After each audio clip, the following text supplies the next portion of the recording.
और मुरली की हेडिंग है महारथीपन के लक्षण। महारथी प्यादे, महारथी प्यादे तीन प्रकार की सेवा, घोड़े सवार, महारथी, घोड़े सवार और प्यादे। तो सबसे श्रेष्ठ पोजीशन महारथी की मानी जाती है कि जो शरीर को रथ के रूप में इस्तेमाल करे। जैसे देखो, एक बार एक लाइन है पढ़ी थी, राम राम सब कोई कहे, दशरथ कहे न कोई, और एक बार दशरथ कहे तो कोटि यज्ञ फल हुए। अब इस लाइन का मतलब क्या है कि दशरथ दशरथ कहते रहो। दशरथ का मतलब क्या है कि 10 इंद्रियां हमने इस शरीर के रथ के रूप में स्थापित करी है। अगर हमने जैसे रथ में पहिए होते हैं, ड्राइवर होता है, रथ को चलाता है, वैसे ही मैं इस शरीर की 10 इंद्रियों को अपनी आज्ञा के अनुसार चलाती हूँ। ये अब एक गीत गाते थे भक्ति में, व्रतन में एकादशी भाई, तो तुम समझते नहीं थे कि इसका मतलब क्या है, लेकिन अब समझ में आता है कि व्रतन माने व्रत जो करते हैं माताएं बहनें करती हैं, उसमें सबसे बड़ा व्रत कौन सा है? एकादशी। एकादशी का मतलब क्या है कि एक आत्मा राजा के अंडर में इस शरीर की 10 इंद्रियां चलती हैं। जिसने अपने इस शरीर की 10 इंद्रियों को आत्मा राजा के अंडर में चलाया है, वो सबसे बड़ा व्रत कर रहा है। तो हम शरीर के राजा बने, इसलिए बाबा ने क्या दिया है, स्वराज्य अधिकारी तो विश्व राज्य अधिकारी। जो यहाँ पर इसकी मेहनत करता है अपने शरीर का राजा बनने की, वो ही महारथी है। तो आज देखो बाबा महारथी बच्चों के क्या लक्षण बताते हैं। रूहानी बच्चों के सहयोगी बनकर उनकी हिम्मत और उल्लास को बढ़ाने वाली, सर्व प्रकार के बंधन व वैभव के आकर्षण से परे रहने वाली और सदा एक रस स्थिति में रहने वाली निष्काम सेवी शिव बाबा को दी। शिव बाबा की ये विशेषताएं रूहानी बच्चों के सहयोगी बनकर, हम सब आत्माओं के बाबा सहयोगी हैं, उनकी हिम्मत और उल्लास को बढ़ाने वाले, हमें इनकरेज मोटिवेट कौन कर रहा है? शिव बाबा। ये भगवान के महावाक्य हमको जी दान देते हैं। सर्व प्रकार के बंधन व वैभव के आकर्षण से परे रहने वाले, परमात्मा किसी भी प्रकार के बंधन या वैभव के आकर्षण में नहीं रहते, परे रहने वाले और सदा एक रस स्थिति में रहने वाले, एक रस स्थिति, निष्काम से, जिनकी कोई भी सेवा के प्रतिफल की कामना नहीं है, शिव बाबा। ऐसे शिव बाबा क्या बोले, इस समय सबके अंदर सुनने की इच्छा है, क्योंकि क्लास के सब भाई बहन बैठे होंगे, तो बाबा कह रहे हैं इस समय सबके सुनने की इच्छा है, बस समान बनने की इच्छा है। हमारी इच्छा भी क्या रहती है सबकी, कि हम बाबा के समान बने। जो बाबा के अंदर टैलेंट गुण विशेषताएं हैं, वो ही हम अपने जीवन में उतारें। तो समान बनने की इच्छा है। सुनने के बाद हर बात समाने से समान बन जाती है। अब बाबा ने तो हमें शिक्षाएं रोज देते हैं, लेकिन उन रोज शिक्षाओं को हम अपने जीवन में कितना समाते हैं, यानी जीवन में धारण करते हैं। हम धारण करते जाएंगे तो हम भी बाबा के समान बन जाएंगे। तो समाने से समान बन जाती है और समाने से सामना करने की शक्ति स्वयं ही सहज आ जाती है। अब जब जितना हम बाबा के ज्ञान को आत्मसात, समाना माने आत्मसात करते जाते हैं, यानी आत्मा में धारण करते जाते हैं, उतना ही हमारे अंदर सामना करने की शक्ति, क्योंकि हम सब कौन है, बैटलफील्ड में, युद्ध के मैदान में, तो हम तो हर समय हमको अलर्ट रहना, क्योंकि हमारी किसी से बाह्य या फिजिकल लड़ाई नहीं है, ये अंदरूनी की लड़ाई है। क्या संकल्प चल रहा है, क्यों चल रहा है, कैसे चल रहा है, ये सब अपने ऊपर पहरेदारी करनी है। तो ये बाबा कह रहे हैं, क्या ऐसे सामना करने की शक्ति से सर्व कामनाओं से स्वतः ही मुक्ति प्राप्त हो जाती है। जब हमारे अंदर योद्धापने के संस्कार जागृत हो जाते हैं तो सामना करने की शक्ति से सर्व कामनाएं, जो हमारी इच्छाएं है ना, बहुत इच्छाएं, ये हो जाए मेरे पास, ये हो जाए, कार हो जाए, बंगला हो जाए, ये हो जाए, वो सब खत्म हो जाए।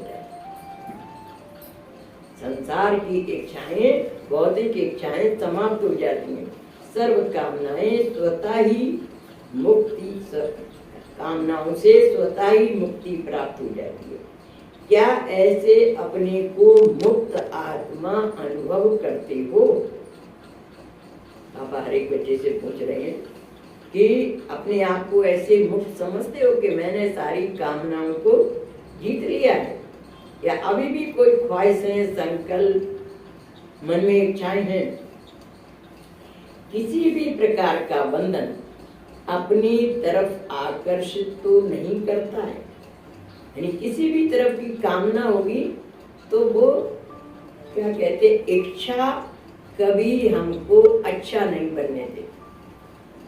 इच्छा हमारी उन्नति की इच्छा तो ठीक है कि हम पुरुषार्थ करेंगे, लेकिन अगर कोई भौतिक इच्छा है तो जो इच्छा हमें अच्छा नहीं बनने देगी, क्योंकि हमारा संकल्प बार बार उसी भौतिक इच्छा को पूर्ण करने के लिए चलता रहेगा। मेरे पास भी उसके जैसा मकान हो जाए, मेरे पास भी उसकी जैसी कार आ जाए, इच्छा है तो वो संकल्प उसकी तरफ चलने लगेगा। और फिर क्या करेंगे, सैलरी उतनी नहीं है तो फिर भी सपना, कहाँ से कुछ ना कुछ तो करेंगे ना, रास्ता निकालेंगे।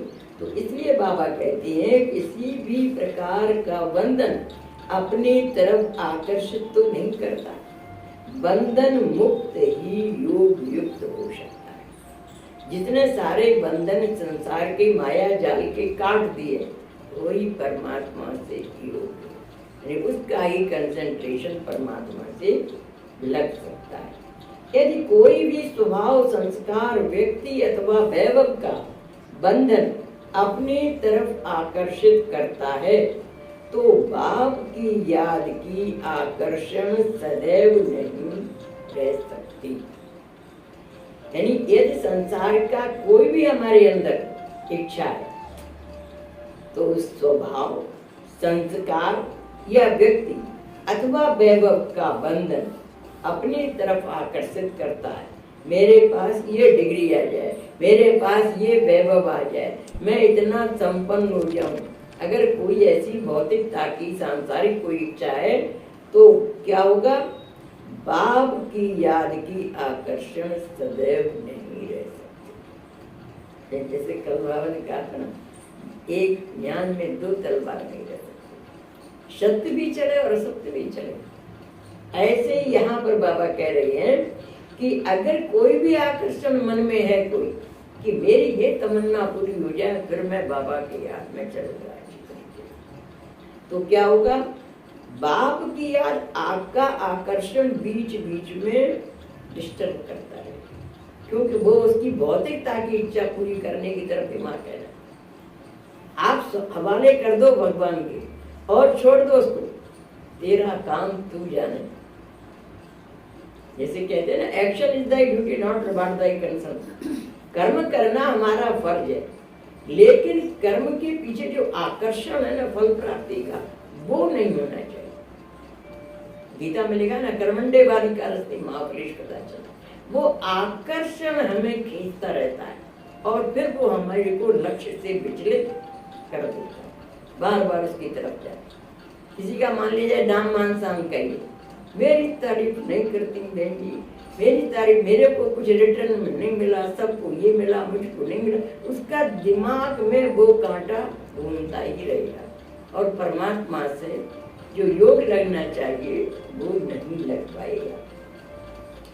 तो बाबा कह रहे हैं तो या बाप की याद की आकर्षण सदैव नहीं रह सकती, किसी के भी बस होते समय उस आत्मा के प्रति यही शब्द कहा जाता है कि यह वशीभूत है, यानी भूत के बस है। बाबा इसको भी क्या कहते हैं, माया को भी भूत है। भूत की तरफ जा किसी के अंदर आ जाती ना, किसी को काम का भूत है, किसी को क्रोध का भूत है, किसी को लोभ का भूत है, किसी को मोह का भूत है, ये भूत है विकार। तो ये वशीभूत, वो भी आत्मा किसी न किसी विकार के वशीभूत है। क्यों, कोई ना कोई तो बाल बच्चा होगा ना। मोटी मोटी जंजीरें तो अपन तोड़ देते हैं, काट देते हैं, लेकिन छोटी छोटी जंजीरें, सोने की जंजीरें रह जाती हैं आकर्षण वाली। तो बाबा कह रहे हैं उसके वशीभूत हो जाती है। वशीभूत होना यह भी 5 भूतों के साथ साथ रायल रूप का भूत है।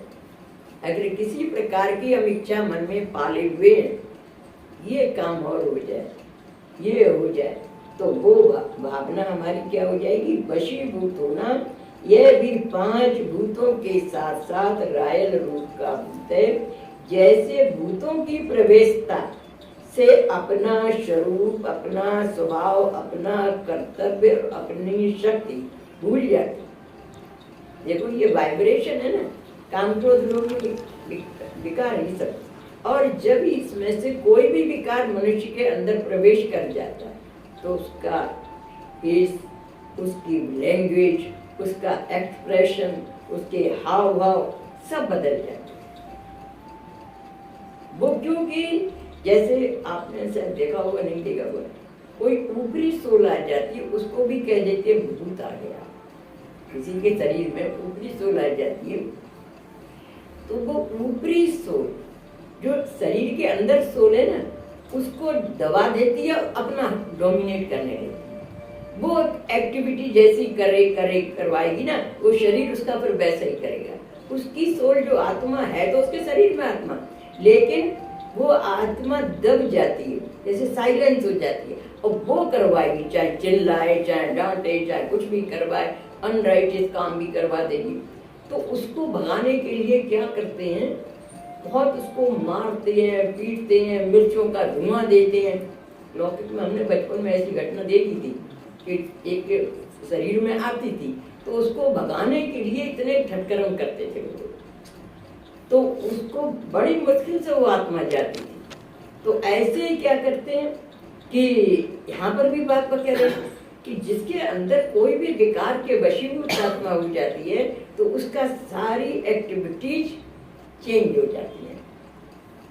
तो वशीभूत आत्मा जैसे भूतों की प्रवेशता से अपना स्वरूप, अपना स्वभाव, अपना कर्तव्य और अपनी शक्ति भूल जाती है, वैसे ही किसी बात के वशीभूत होने से यही रूप रेखा बनती है।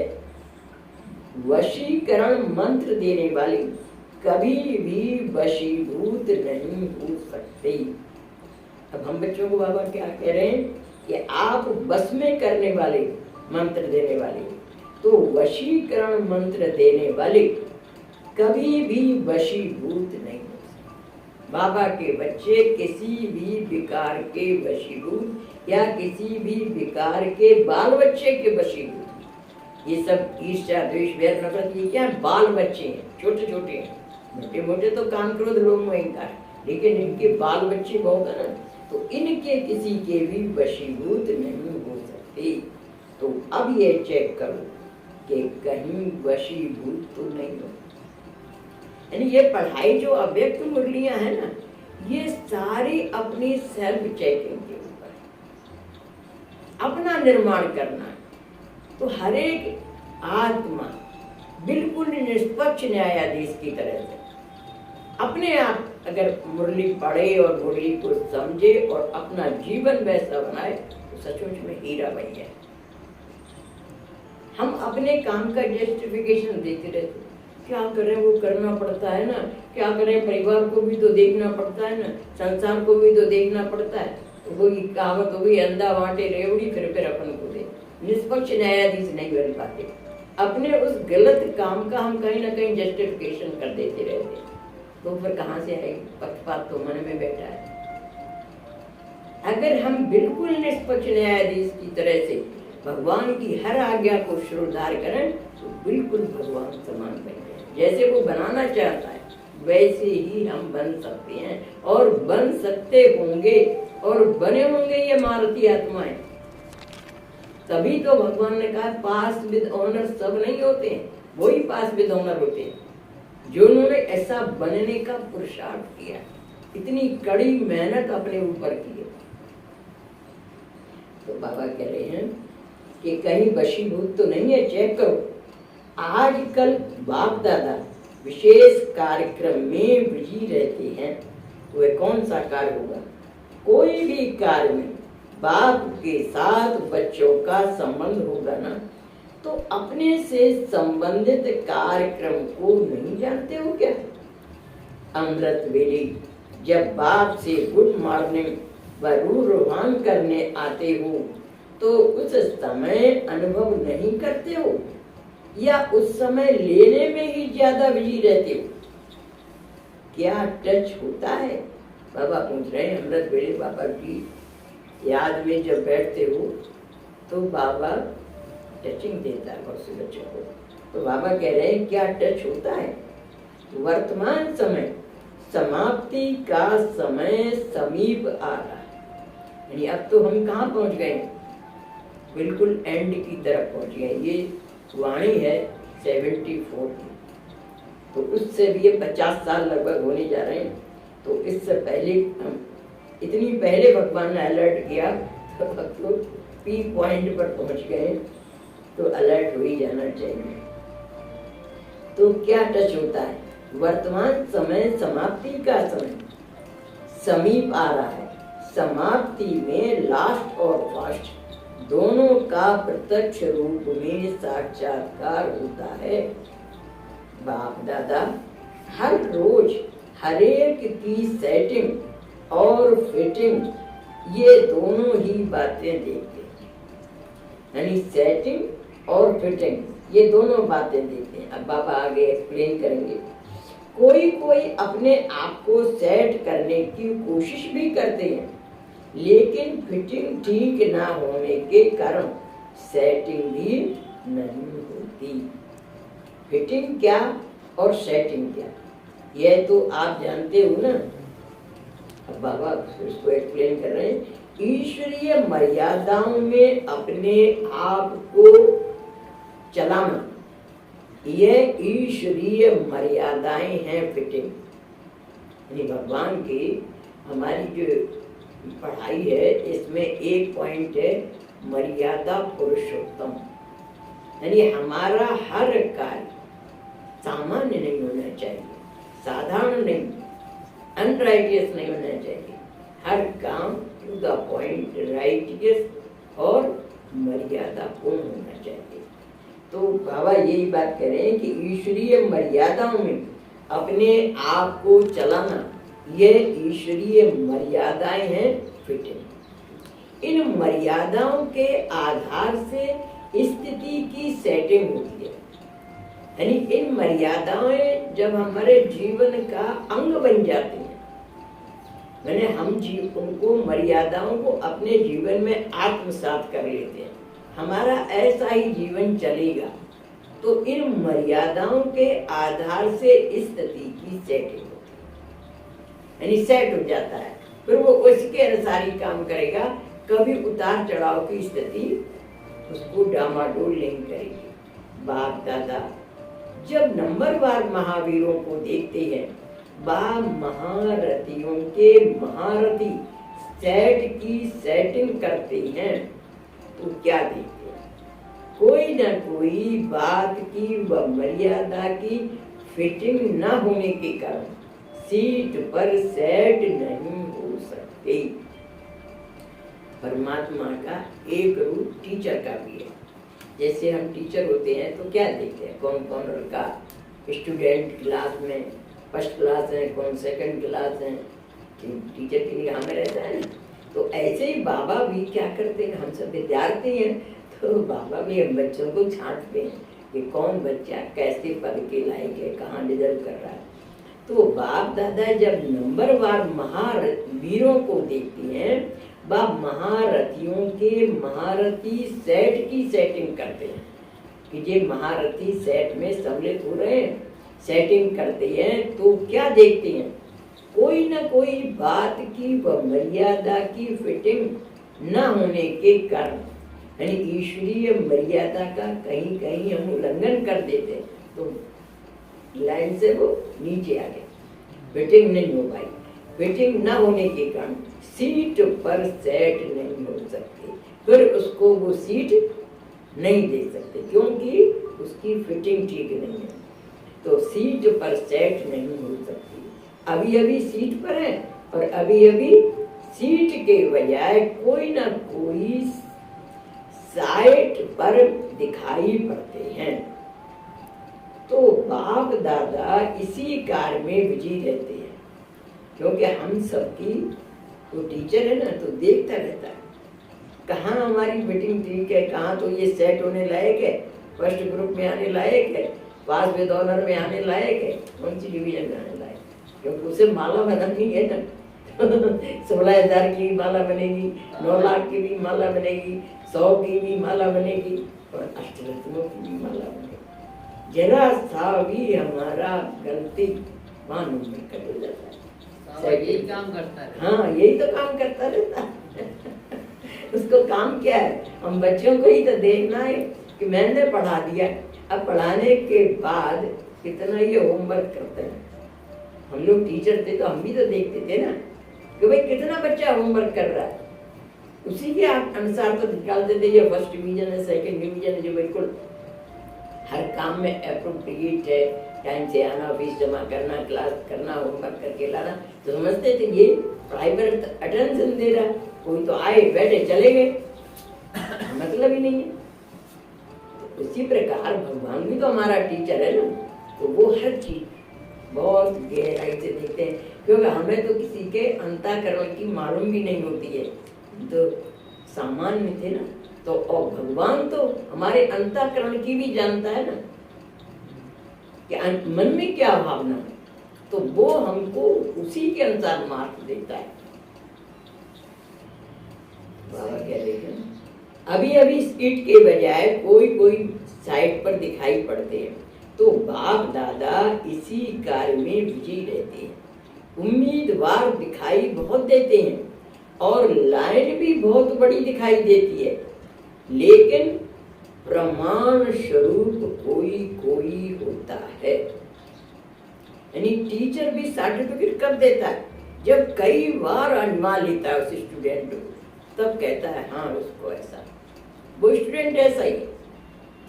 कब देगा, एक बार के देखने में कभी नहीं किसी का विश्वास पात्र बनवा देगा, 10वीं बार वो देखता है कि हाँ ये ऐसा कर सकता है, हाँ ये करता है, ये ओबे करता है, तब कॉन्फिडेंस आता है कि ये कर सकते हैं। कल हम किचन में गए भी नहीं, एक बार भी नहीं गई किचन में। दोपहर में थोड़ी तबीयत वैसी ही लग रही थी तो विक्स लगाई छाती पर, तो मैंने कहा बाबा शाम की क्लास को करवाएंगे, दोपहर में बच्चे आ गए, इसने जाकर के मेरे का बहनी भाई बहन आ गए, क्योंकि मुझे लग नहीं रहा था, तबीयत थोड़ी सी ऐसी लग रही थी। मैंने कहा बाबा ये तो बड़ी हंसी कराओगे, तो किचन में जाने का वही तो समय था, फिर तो गद्दी पर बैठ गए, कितना मुझे बार बार परमानंद भाई ने कहा, तब जा करके खाना खाया। तो क्या है कि फिर तो कोई ना कोई काम में बिजी हो गए ना, लेकिन इन पर विश्वास था ये दोनों संभाल लेंगे, तो इस कारण से कोई संकल्प भी नहीं आया कि किचन में जाकर मैं देखूं।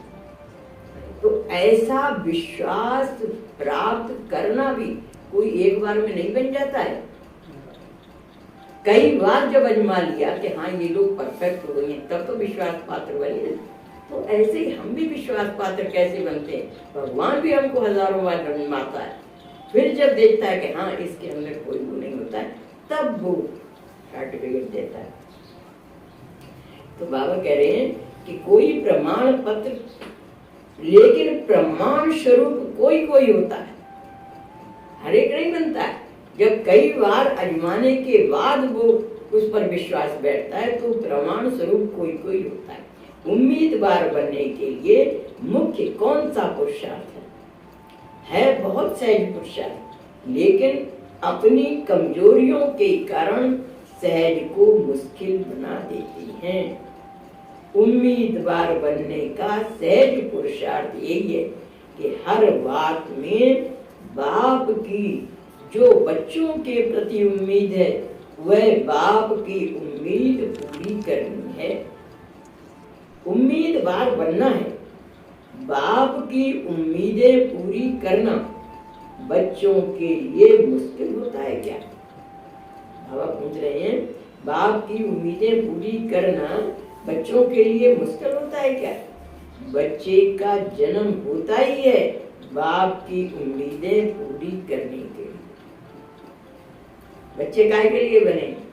बाबा के बच्चे बने तो बाप की आज्ञाओं को, बाप के अरमानों को पूरा करने के लिए बने। एक गीत है ना, पूरे किए आपने फरमान हमारे, हम भी करें पूरे अब अरमान तुम्हारे।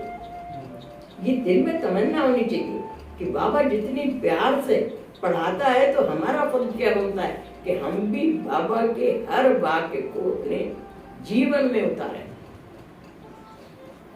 पढ़ाने वाले को सेटिस्फेक्शन भी तभी आता है जब बच्चा ओबीडिएंट होता है। मजा भी पढ़ाने वाले को तभी आता है। यानी भले चाहे सब नहीं बनते लेकिन उसमें से कुछ तो बनते हैं ना, तभी तो पढ़ाने वाले को इंटरेस्ट आता है कि देखो मेरे ये ओबीडिएंट स्टूडेंट है। तो बाबा कह रहे हैं कि मुख्य कौन सा पुरुषार्थ है? बहुत सहज पुरुषार्थ, लेकिन अपनी कमजोरियों के कारण सहज को मुश्किल बना देते हैं। उम्मीदवार बनने का सहज पुरुषार्थ ये है कि हर बात में बाप की जो बच्चों के प्रति उम्मीद है वह बाप की उम्मीद पूरी करना ही उम्मीदवार बनना है। बाप की उम्मीदें पूरी करना बच्चों के लिए मुश्किल होता है क्या? बच्चे का जन्म होता ही है बाप की उम्मीदें पूरी करने के लिए। बच्चे का अपने जीवन का लक्ष्य यह होता है बाप की उम्मीदें पूरी करना। इसको ही दूसरे शब्दों में सनसोज फादर कहते हैं। सनसोज फादर माने बच्चा बाप का सो करे, मेरा बाप ऐसा है। तो ऐसा उम्मीदवार बनना आपके ब्राह्मण जीवन का मुख्य लक्ष्य है। जबकि बाप दादा एक कदम के पीछे लाखों कदम स्वयं भी सहयोगी बनकर हिम्मत और उल्लास बढ़ाते हैं। नहीं, बाबा हम बच्चों का बहुत उमंग उल्लास बढ़ाते हैं। तो बाबा कह रहे हैं कि जबकि बाप दादा एक कदम के पीछे लाखों कदम स्वयं भी सहयोगी बनकर हिम्मत और उल्लास बढ़ाती है, फिर मुश्किल क्यों? मुश्किल क्यों, कठिन क्यों लगता है? बाबा तो मददगार है ना। जबकि दुनिया के सर्व मुश्किलातों को आप स्वयं ही मिटाने वाले हो, मुश्किल बात सहज अनुभव कराने वाले हो। ऐसे अनुभवी मूर्त के लिए कोई भी बात मुश्किल है? बाबा कह रहे हैं कि मुश्किल क्यों है? क्योंकि आपको कॉन्फिडेंस हो गया ना कि बाबा हमारी मदद करने वाला है। ऐसे अनुभवी मूर्त के लिए कोई भी बात मुश्किल है ऐसा सोच भी नहीं। जो अनुभवी हो जाते हैं ना पर उनको कठिन नहीं लगता, तो बाबा कह रहे हैं ऐसा सोच भी नहीं सकती।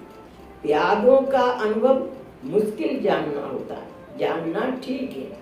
यानी जो पैदल चलने वाले प्यादे, मतलब जो पैदल चलने वाले हैं, मतलब थर्ड क्लास स्टूडेंट हैं, तो उनको मुश्किल जानना ठीक है। लेकिन अभी अपने को किसी ना किसी बात में एक दो से कम नहीं समझते हो, अर्थात कोई प्रकार से अपने को महारथी समझते हो। बाबा कह रहे हैं कि अब अपने हर प्रकार से अपने को महारथी समझते हो।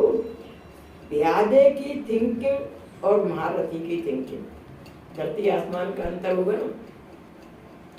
लास्ट वाले भी लास्ट तो फास्ट का लक्ष्य रखते हैं, तो महारथी हुए ना। किसी भी बात में अपने को किसी के आगे झुकाना व अपनी कमजोरी महसूस करना अच्छा नहीं समझते। अपने को प्रसिद्ध करने के लिए हर बात को सिद्ध करते हो तो इसको क्या कहा जाएगा? अपने को प्यादा समझते हो या किसी न किसी रूप में महारथी समझते हो? बाबा कह रहे हैं कि किसी भी बात में अपने को किसी के आगे झुकाना, यानी सेल्फ कॉन्फिडेंस नहीं है, कमी है, तो हम सरेंडर हो जाते हैं, झुकाना। वह अपनी कमजोरी महसूस करना अच्छा नहीं समझते। अपने को प्रसिद्ध करने के लिए हर बात को सिद्ध करते हो तो इसको क्या कहा जाएगा? अपने को प्यादा समझते हो या किसी न किसी रूप में महारथी समझते हो? सिद्ध करने वाला कभी भी प्रसिद्ध नहीं हो सकता। वास्तव में प्रसिद्ध होने वाला कोई भी बात को सिद्ध नहीं करेगा। जो प्रसिद्ध होने वाली आत्मा होगी ना, वो अपनी अगर गलती हो गई है तो फौरन स्वीकार कर लेगा, बढ़ाई नहीं करेगा, प्रसिद्धि पाने के लिए सिद्ध नहीं करेगा, अपने गलत काम का जस्टिफिकेशन नहीं करेगा, सॉरी हो गया गलत, तो सिद्ध नहीं करेगा। अर्थात जिद करने वाला ऐसा कभी भी प्रसिद्ध नहीं हो सकता। जिद करने वाला कभी सिद्धि को पा नहीं सकता। सिद्धि को पाने वाले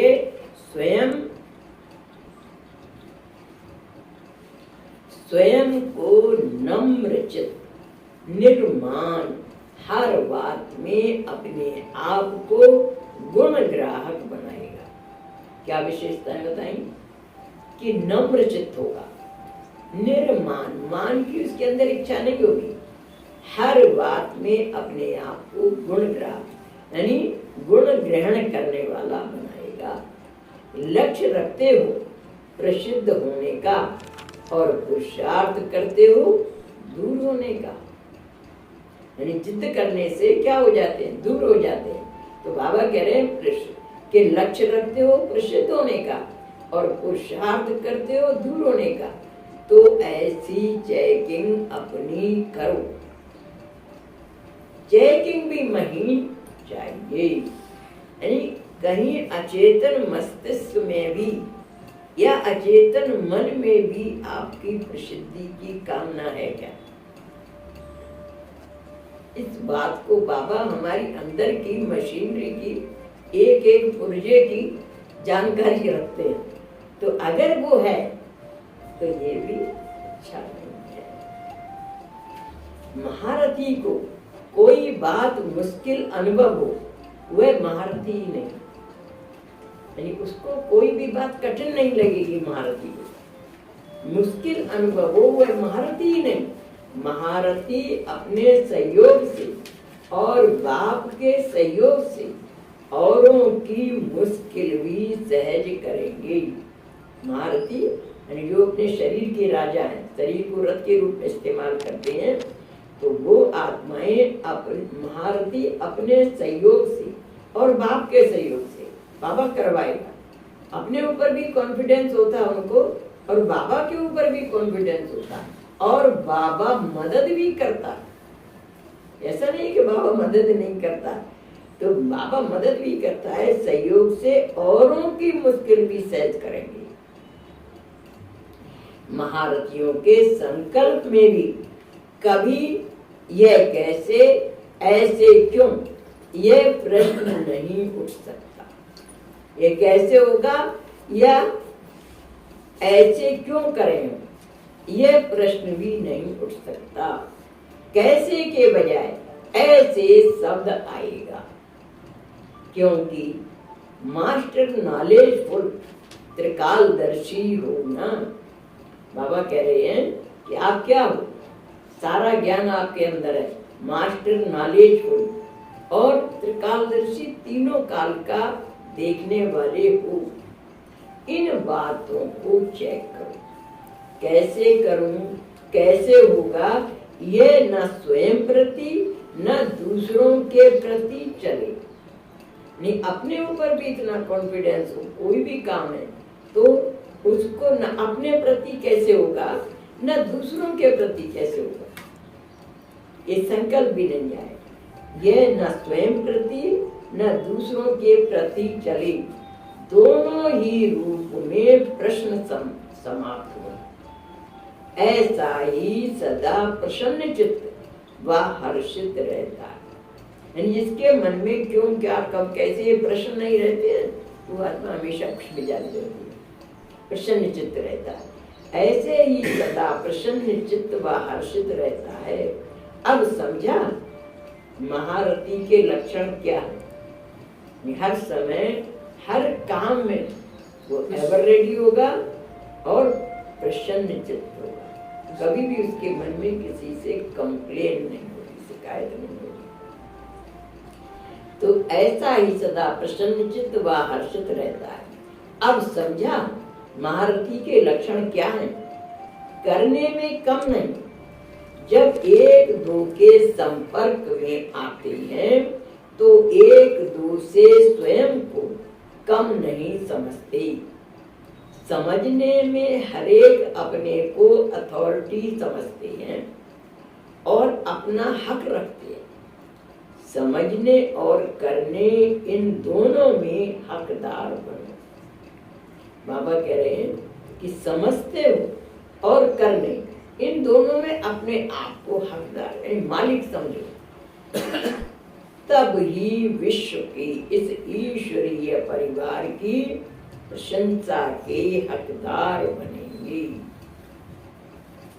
जब आपका समझना और करना दोनों समान हो जाएगा, तभी विश्व के आगे, इस ईश्वरीय परिवार के आगे प्रशंसा के हकदार बनेंगे। कोई भी बात में मांगने वाला मांगता नहीं बनो, दाता बनो। मान शान प्रशंसा बड़ापन आदि मांगने की इच्छा मत करो। मांगेंगे तो जैसे आजकल के मांगने वाले को कोई भी प्राप्त नहीं कराते और ही दूर से उसे भगाएंगे। इसी प्रकार यह रायल मांगने वाले स्वयं को सर्व आत्माओं से स्वतः ही दूर करते हैं। ऐसा महारथी सीट पर सेट नहीं होता। यानी जो मांगने की इच्छा रखता है, प्राप्ति की इच्छा रखता है, रायल रूप से मांगने वाले स्वयं को सर्व आत्माओं से स्वतः ही दूर करते हैं। ऐसा महारथी सीट पर सेट नहीं होता। इसलिए अब आप सभी महारथी हो। घोड़े सवार व प्यादों का समय गया। अब हर महारथी को अपने महारथीपन के लक्षण सामने रखते हुए स्वयं में समाने हैं। बाबा कह रहे हैं कि हर एक आत्मा को क्या करना है, हर महारथी को अपने महारथी के पन के लक्षण अपने सामने रखते हुए स्वयं में समाने, उनको अपने अंदर धारण करना। अच्छा, ऐसी सर्व इच्छाओं को समाने वाले बाप समान सर्व शक्तियों के अथॉरिटी सदा एक लगन एक रस स्थिति में स्थित होने वाले, एक बल एक भरोसा, सदा एकाग्र एकांत निवासी अंतर्मुखी और बाप दादा के उम्मीदों के सितारों को बाप दादा का याद प्यार गुड नाइट और नमस्ते बनाने वाले बाप दादा को हम रूहानी बच्चों का याद प्यार गुड मॉर्निंग, नमस्ते नमस्ते नमस्ते नमस्ते। हम सब हंसते